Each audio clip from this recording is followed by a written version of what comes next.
உரையாற்றுவதற்காக நாம் அழைக்க இருப்பது மூத்த போராளி அச்சுதன் அண்ணா அவர்களை திரு உரையாற்றுமாறு கேட்டுக்கொள்கிறேன்.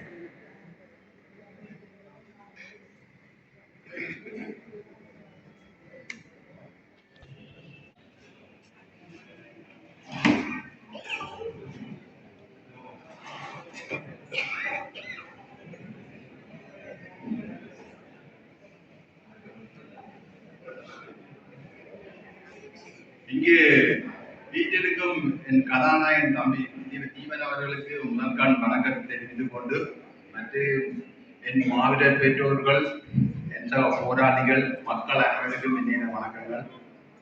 உண்மையிலேயே நான் இன்று தீவனை ஒரு வீர புருஷனாக அல்லது என்ற மாவீரர் போராளிகளின் ஒரு காப்பாளனாக நான் பார்க்கிறேன். அதை நான் பார்ப்பதற்கான காரணம் நான் அதே இதுல சொல்ல வேண்டும்.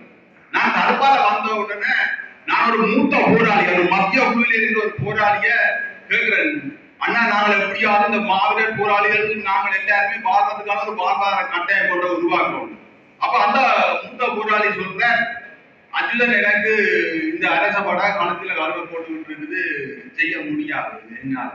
சரி, அது முயற்சி. அடுத்தது 2000 போராளிகள் புதுக்குடியிருப்பில் நாங்கள் ஒரு மக்கள் நல காப்பகத்தை உருவாக்கினோம். அதிலே எனக்கு ஒரு நம்பிக்கை கொண்டு இருந்தது. அதுல பொறுப்பா இருந்த போராளிகள் எல்லாருக்கும் கண்ணீராளன் நன்றி சொன்னேன். அப்ப அந்த நிகழ்வு இப்ப எங்கேயோ போகுது அந்த காப்பகம்.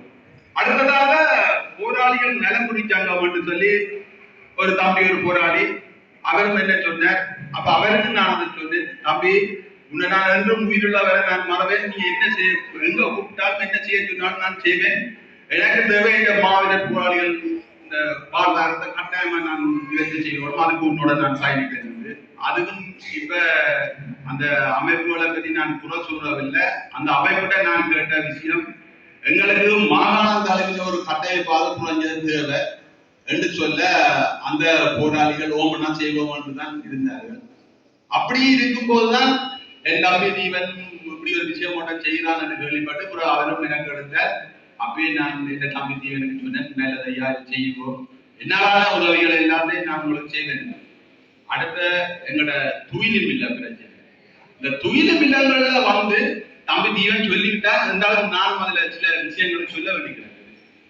எல்லாமே உங்களோட இந்த சபையில இருக்கிற அனைவரிடமே நான் கேட்கிறேன். தலைவர் இருக்க எப்படி இந்த துயிலும் இல்லங்கள் இருந்ததோ அதே ஒரு வடிவத்தை நீங்கள் செய்ய வேண்டும். அதை ஒரு எழுதளவும் இந்தியாவும் கூட அந்த மாற்றம் பெறக்கூடாது. ஆனால் அது இப்ப மாறிக்கொண்டு போகுது. எனக்குள்ள இருக்கிற பயம் அது காலப்போக்கில் அது ஒரு வேற வடிவில வந்துடுது. ஒன்று குறிப்பாக முழங்காவில் துயிலில் நான் உபதலைவராக இருக்கிறேன்.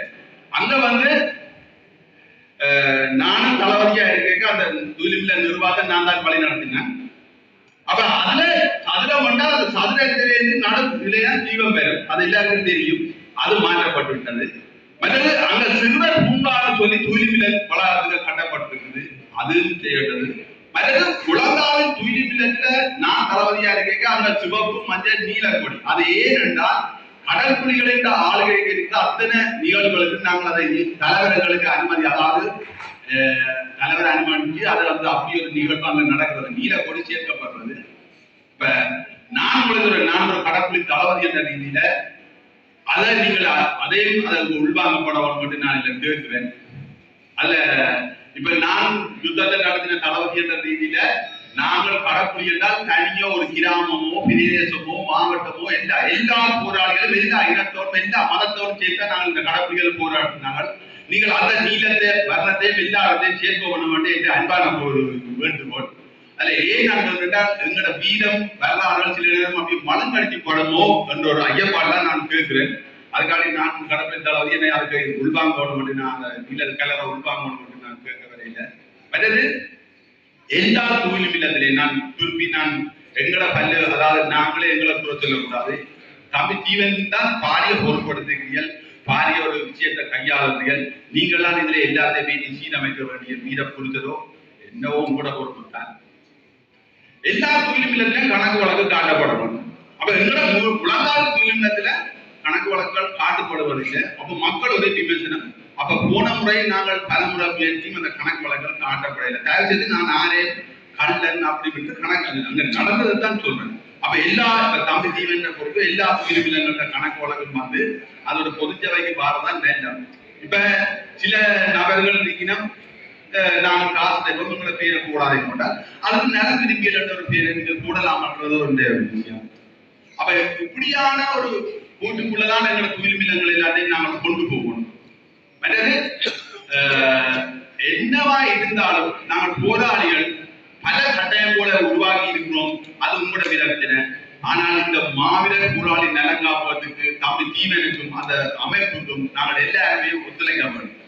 அப்ப இந்த விஷயங்களை நீங்கள் எல்லாரும் செயல்படுத்த வேண்டும். மற்றது இன்னும் ஒரு குறைபாடு நான் தலைவர் இருக்கிற காலத்துல இருந்த விஷயத்தை தான் சொல்றேன்.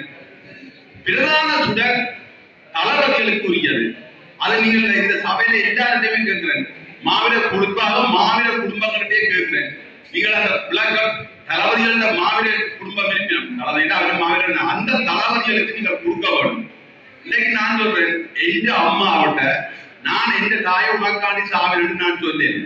ஆனால் நான் சில தளபதிகளுக்கு நான் சொன்னேன் அண்ணன் நான் செய்வேன் அல்லது செத்து மடிவேன் என்று சொன்னேன். செய்வேன் அல்லது எனக்கு ஏதாவது நடக்கும் சொன்னேன். அதே மாதிரி நான் யுத்தத்தை நடத்தும் போது எந்த சக போராளிகள் சொன்னார்கள் அஜித் நான் உனக்காண்டி வீரச்சாவடவே நான் நீ என்ன சொன்னாலும் நான் செய்வேன் என்று சொன்னார்கள்.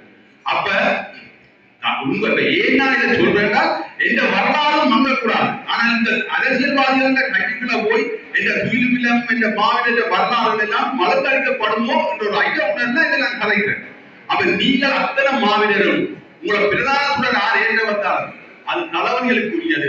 நீங்கள் தளபதிகளுக்கு விட்டு கொடுக்கும். அதாவது நீங்க தளபதிகள குடும்பம் அதாவது பிள்ளைகள் ஆரோக்கியம் அந்த தளபதி என்ற ஒரு சொல் வர வரும். தயவு செய்து நான் தளபதி என்றது இல்லை.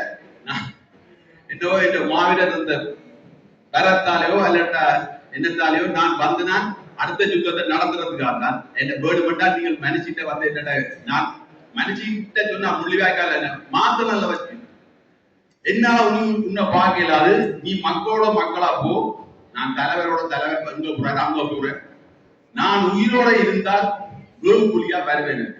அப்ப இது நான் உங்களுக்கு ஏன் நான் இதை சொல்றேன்னா எந்த கருத்தை உள்வாங்கி நீங்கள் அன்னை இருக்கைக்கு எப்படி துயிலுமில்லங்கள் நடவடிக்கிறதோ அதுல ஒரு இம்மி அளவு விசாராமல் நீங்கள் செய்ய வேண்டும். அதுக்கு இத்தனை மாவீர குடும்பத்திட்ட நான் மனமாக வேண்டியிருக்கிறேன். தம்பி தீவன் தான் இதை பொருட்படுத்திருக்கார். தீவன் என்று இருக்கிறேன். அடுத்த இந்த 3 மாவீரர்கள் அம்மாட்டை நான் சிறந்தாத்தி மன்னிப்பு கேட்கிறேன். தாயே நாங்கள் எல்லாம் கையாளாத தளபதிகளும் இருக்கிறோம். எங்களுக்கு ஒரு காலம் வரும். ஆனா நாங்கள் அது மட்டும் உயிரோடு இருப்போம் தெரியாது. உங்கள்கிட்ட மீண்டும் மன்னிப்பு கேட்டு விடைபெறுகிறேன். நன்றி.